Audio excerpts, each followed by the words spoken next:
আলাপের গায়ে আগুন লাগার পর সে যখন গাড়ি থেকে নেমে ওই জ্বলন্ত অবস্থায় পাগলের মতো ছুটতে শুরু করে, তখন কেউ ওখানে এসে তার গায়ের আগুন নিভিয়ে তাকে উদ্ধার করে। কি? সে নাকি তার নিজের গাড়িতে তুলে আলাপিকে নিয়ে চলে গিয়েছিল। কিন্তু লোকটা যে কে সেটা ওই ডোম জানে না, তার অচেনা বোধ হয়। মানে মানে আমার মা হয়তো আজও বেঁচে আছে। হয়তো, কিন্তু তাকে কি করে খুঁজবে বা আদৌ চিনবে কি করে তা আমি জানি না। কে? ম্যাডাম, অতিথিরা আপনার খোঁজ করছেন। আমি আসছি, ওনাদেরকে অপেক্ষা করতে বলো। চিন্ময়ী, এবার যে আমাকে বেরোতে হবে। হ্যাঁ ম্যাডাম, আমি এবার বাড়ি ফিরবো। ম্যাডাম, আপনাকে যে আমি কি বলে ধন্যবাদ দেবো আমি জানি না। আজকে আমি একটা আশা নিয়ে যাচ্ছি ম্যাডাম, যে আমি আমার মা বাবাকে একদিন খুঁজে বের করবই। শুধু নীলমাধবের কাছে একটাই প্রার্থনা, সে যেন আমার মা বাবাকে বাঁচিয়ে রাখে।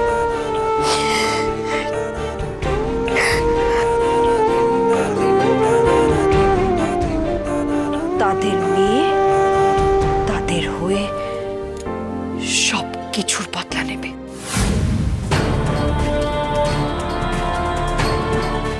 চিন্ময়ী, বদলা, শোধ এসব কিছু আমি জানি না। আমি শুধু চাই তুমি তাদেরকে খুঁজে পাও। অদ্বৈতদা, আলাপি, তাদের মেয়ে, তোমাদের তিনজনের গল্প একটা সুখের পরিণতি পাক।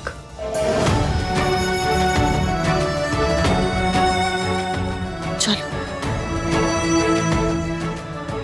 আমার ড্রাইভার তোমাকে বাড়ি পৌঁছে দিয়ে আসবে। না না ম্যাডাম, অতটা যেতে হবে না। যেখান থেকে বাস ছাড়ে ওই অবধি গেলেই হবে। বেশ, তোমার যেমন সুবিধা হয়। চলো। ঠাম্মি, এই তো কপালা। আরে আমি তো চিনি আজকে বাড়ি ফিরুক। ঠাম্মি, চিনি বাড়ি ফিরুক আজকে, এই আমি বলে রাখলাম। হয় ওই বাড়িতে থাকবে, নাহলে আমি এই বাড়িতে থাকবো। ওর এত বড় সাহস, ওর জন্য অতগুলো মান্যগণ্য লোকের সামনে আমাকে এইভাবে অপমানিত হতে হলো। অপমান তোমার হবার ছিল, তাই হয়েছো। ভালো করে গান গাইতে পারোনি, তাই হয়েছো। কি বলছেন আপনি এগুলো ঠাম্মি? হঠাৎ করে দুম করে আমাকে বলছে ভক্তিগীতি গাইতে। কোথা থেকে গাইবো? কেন গাইবো? আমি কি চিনি যে আমি ভক্তিগীতি গাইবো? হ্যাঁ মানছি, অসিতা সোম বুঝতে পেরে গেছিল যে হাসপাতালে ওই দিন গানটা আমি গাইনি। কিন্তু চিনি ওখানে গিয়ে কি করলো? চিনি ওখানে গিয়ে অতগুলো লোকের সামনে আমাকে মিথ্যেবাদী প্রমাণ করে আমাকে এইভাবে অপমানিত করলো, আমাকে সবার সামনে ছোট করলো। না না, আপনি জানেন না ঠাম্মি, ওখানে আমাকে কিভাবে অপমানিত হতে হয়েছে। প্রত্যেকটা লোক আমার দিকে আঙুল তুলে যা নয় তাই বলেছে। এমনকি দ্রোণ পর্যন্ত আমার পাশে দাঁড়ায়নি। এই শোনো, অনেকক্ষণ ধরে অনেক কথা বলেছো, এবার আমার একটা কথা জবাব দাও তো।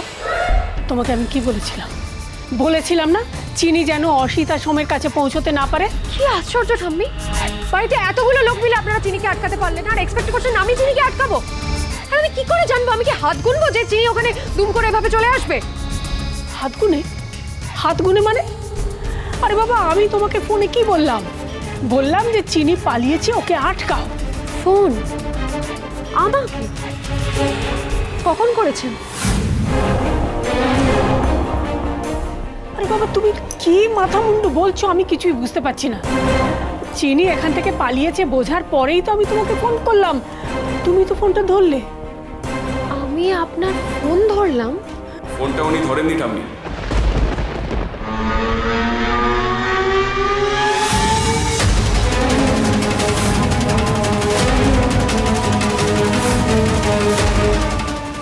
মানে? তোমার ফোনটা আমি ধরেছিলাম ঠাম্মি, তুমি না বুঝে সবকিছু বলে ফেলেছো।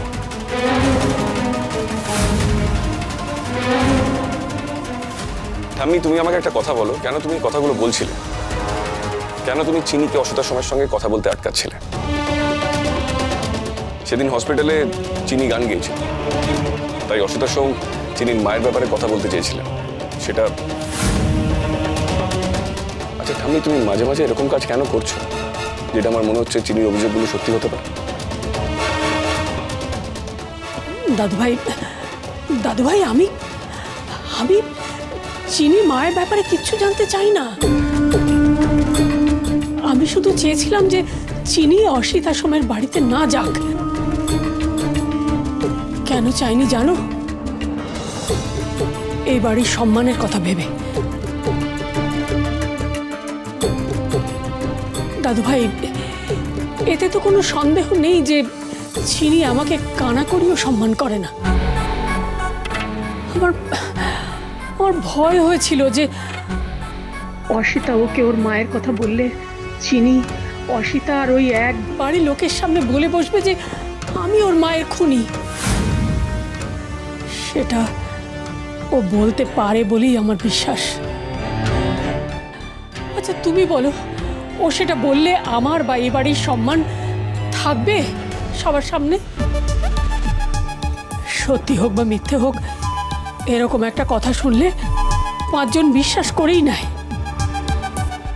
তারপর তারা শুনলে এইসব কথা আরো 5 জনের মাঝখানে রটায়।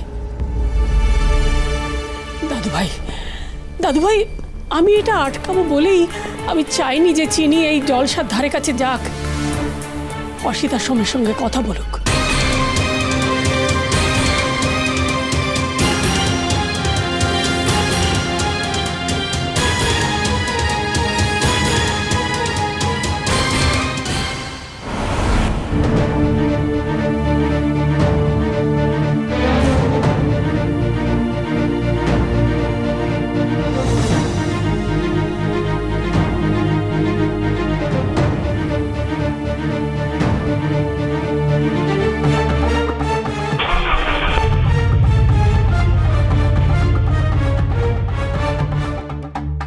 গাড়ি গাড়ি স্টার্ট দে।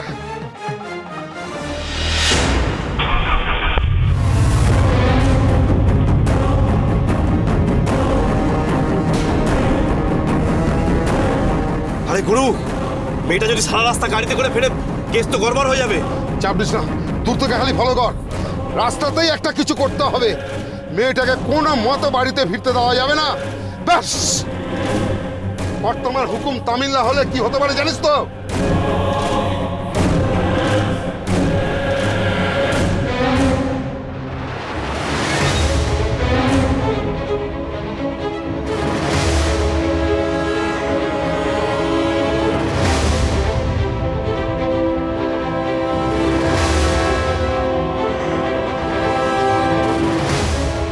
সে যখন গাড়ি থেকে নেমে ওই জ্বলন্ত অবস্থায় পাগলের মতো ছুটতে শুরু করে, তখন কেউ ওখানে এসে তার গায়ের আগুন নিভিয়ে তাকে উদ্ধার করে।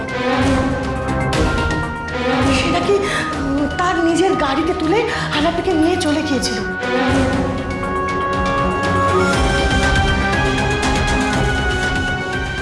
দাদা, আমাকে এখানে নামিয়ে দিন, আমি বাস পেয়ে যাব।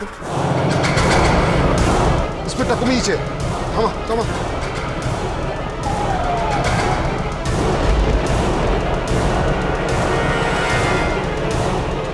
এই গাড়ি থেকে নামছে, মনে হয় বাস ধরবে।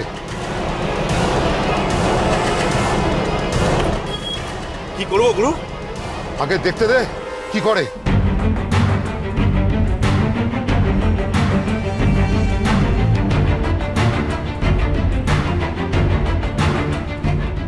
এখানে তো বেশ রাত অবধি বাস পাওয়া যায়, এখানেই দাঁড়াই।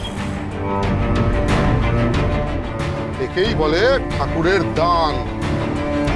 মেয়েটার নসিবে আজকে লাস্ট দিন লেখা আছে, কে কি করবে। ধীরে চল।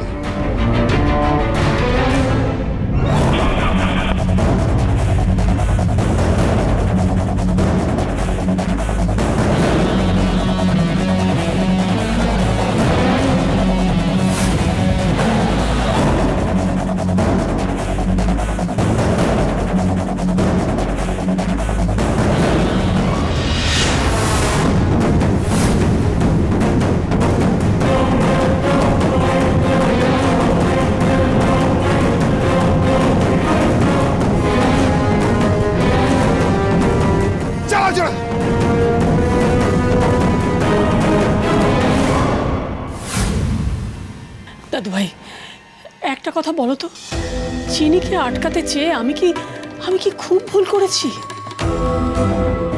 আমার পরিবারের সম্মান বাঁচানো কি আমার কর্তব্য নয়? ঠাম্মি, তুমি যাই বলো আমাকে, একটা ধাঁধা এখনো থেকে যাচ্ছে। চিনি মায়ের সম্পর্কে জানুক, এটা কেন চাও না তুমি? ওর মাকে নিয়ে অসিতা যেন চিনির সঙ্গে কোনো কথা বলার সুযোগ না পায়। সব সময় কাছাকাছি থাকবে অসিতার।